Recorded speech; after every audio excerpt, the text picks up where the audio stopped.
وَالَّذِينَ إِذَا فَعَلُوا فَاحِشَةً أَوْ ظَلَمُوا أَنفُسَهُمْ. Олар дейді, бір ұятсыз іс істеп қалса, қараңыздар қандай мәселе. Бұрын істеп қойған нәрселер бар ғой. Намазға дейін мысалы айтайық.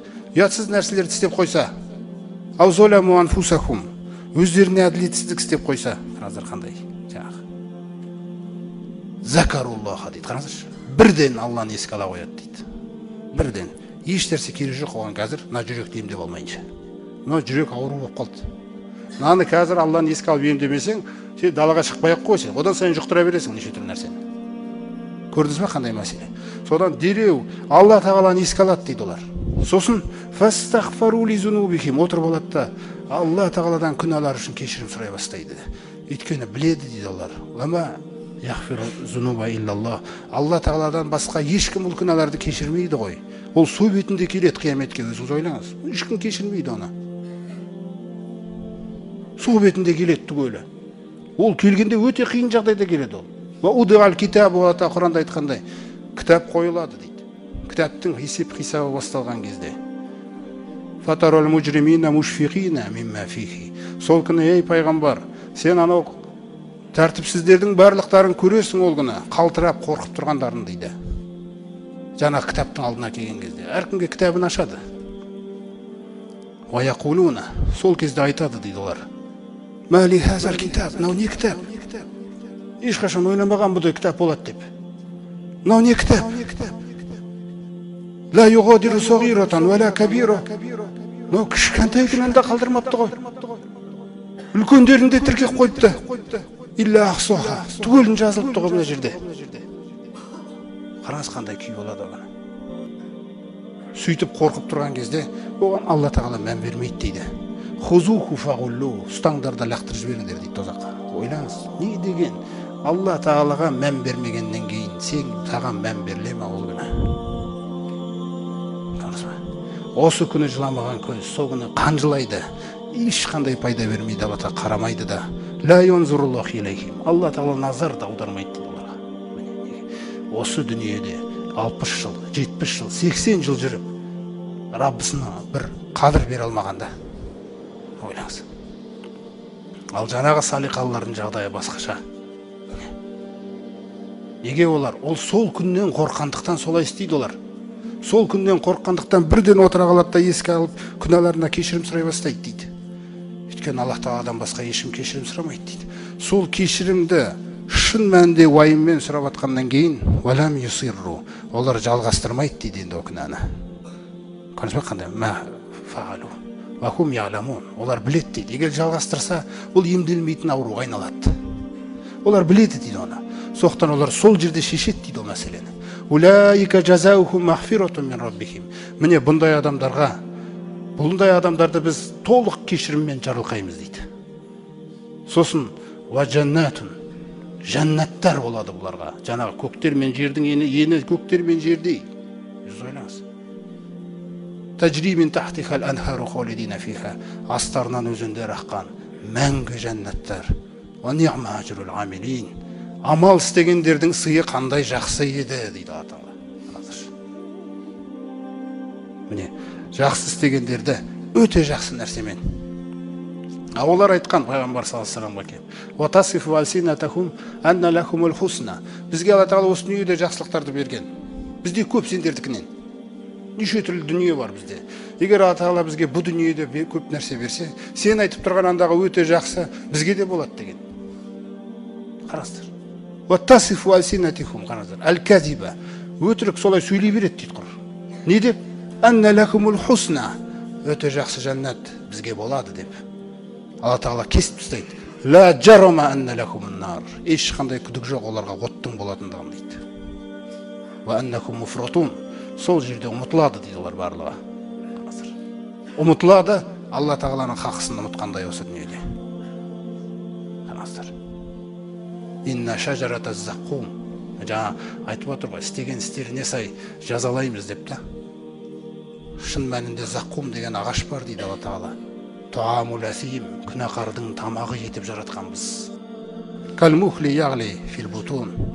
Ол анау балқып атқан темір, балқып атқан металдар секілді қарындарында қайнайды дейді. Ерітіледі дейді да. кағолил хамим, сақырлап атқан су секілді қайнайды дейді. Қараңыздар. Сосын бұған қарамаймыз дейді біз. Хузуху деп айтамыз дейді. Ұстаңдар оны. Фатилуху иля сауаил жахим. Анау тозақтың, жаһаннамның ортасына барып тастаңдар деген бұйрық кетеді екен. Қараңыз, қандай, ешқандай құрмет жоқ. Өйткені іздемеді ол бұл дүниеде ол құрметті Раббысынан. Қараңыздар. Сосын айтады: "Сумма суббу фауқа раъсихи мин азабил хамим." Анан үстіне тағы да басына құя түсіңдер. Ана ыстық сақырлаған судың азабынан. Қараңыздар, қандай мәселе. Инна хаза ма кунтум бихи тамтарун. Сендер осы нәрсеге кезінде күмәндандыңдар емес пе еді? Өтірікке шығарып едіңдер ғой. Өтірік пе екен? Алайса хаза бил хақ? Хақ емес пе екен деген кезде олар айтады: "Қолу бала ва раббина." Раббымыз хақ. Шын мәнінде хақ. Қола фазуқул азаба бима кунтум такфурун. Кәпір болғандарың үшін дәмін татыңдар осы азаптың. Қараңыздар, қандай мәселе. Қод хасираллазина. Қараңыздар. Каззабу билиқоилла. Алла тағаламен жолығатын күнде өтірікке шығарғандар қасіретке ұшырады дейді, болды. Түксіз келеді қияметке дейді. Файза жаатхумус саату бақтатан. Міне оларға қиямет сағаты кенеттен бастарына келген кезде: "Қолу я хасратана." Қасіретке ұшыраған түріміз-ай.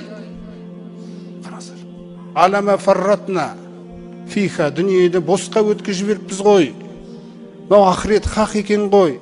Вакум яхмилуна аузарахум дейді Алла тағала. Олар өздерінің күнәларын арқалайды дейді. Өзіңіз ойлаңызшы, бүкіл күнәні арқасына салып қояды. Қиын нәрсе ғой. Ала саа ма язирун дейді Алла тағала.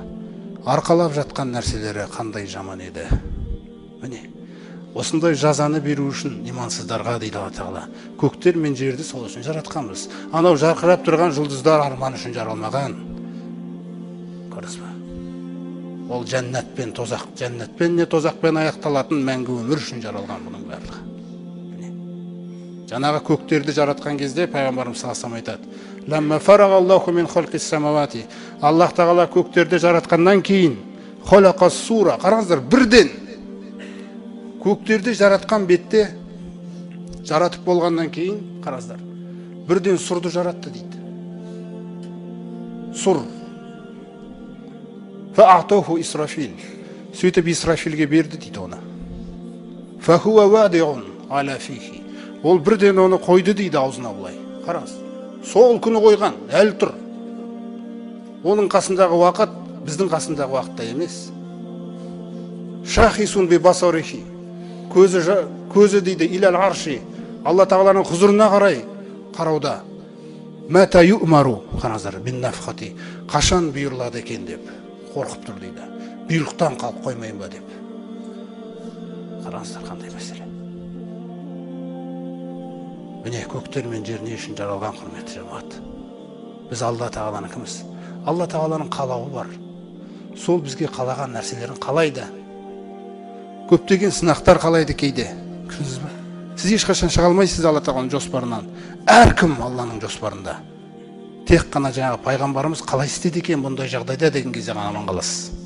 Әйтпесе өзіңізше істеп кетесіз. Сіз әр күні жоспарындасыз Алла тағаланың. Көрдіңіз бе қандай мәселе? Міне, сондықтан мәңгі жәннат жаңағы айтылған, иншалла. Сол нәрсеге қарай жарысу керекпіз, құрметті жамағат. Бір-біріміз үшін дос болсақ та, бір жақсы көрсек те, осы мағына үшін дос болу керекпіз да. Осы нәрсе үшін да. Мінәжат етсең де бір-біріңмен. Қандай мәселе. Ла хойра фи касирин мин najвакум. Қаншалығы бүйтіп сыбырлап жатқан сөздерің бар дейді. Ешбіреуінде хайыр жоқ дейді Алла тағала. Илля мен амара би садақатин. Тек егер сол екі сыбырласып жатқан адам садақа берсе қалай болады екен деп сыбырласып жатса ғана дейді.